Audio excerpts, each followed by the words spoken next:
சென்னையில் மெத்தப்பட்டமைன் போதைப்பொருள் மற்றும் துப்பாக்கி தோட்டாக்கள் பறிமுதல் செய்யப்பட்ட விவகாரத்தில் துப்பாக்கி வாங்கி வர சொன்னதாக அளித்த வாக்குமூலம் அடிப்படையில் ஒருவரை போலீசார் பிடித்து விசாரணை மேற்கொண்டு வருகின்றனர்.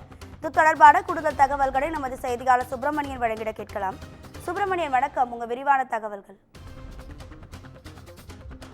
மெத்தப்பட்டமைன் போதைப்பொருள் வழக்கில் துப்பாக்கிகள் மற்றும் தோட்டாக்கள் பறிமுதல் செய்யப்பட்ட சம்பவம் பெரும் அதிர்ச்சியை ஏற்படுத்தியிருந்தது. இந்த வழக்கில் கிட்டத்தட்ட 6 பேர் நேற்று கைது செய்யப்பட்டிருந்தார்கள். பெண் உள்பட 6 பேர் கைது செய்யப்பட்டிருந்தார்கள். அவர்களிடமிருந்து 700 கிராம் மெத்தப்பட்டமைன் மற்றும் இத்தாலி மேட் துப்பாக்கி பறிமுதல் செய்யப்பட்டிருந்தது.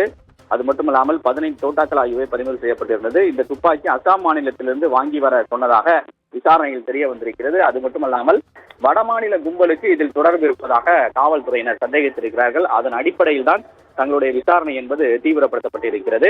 மேலும் மெத்தப்பட்டமைன் போதைப் பொருள் இவர்களுக்கு எங்கிருந்து சப்ளை ஆனது என்ற கோணங்களில் விசாரணையை போலீசார் தீவிரப்படுத்தி இருக்கிறார்கள்.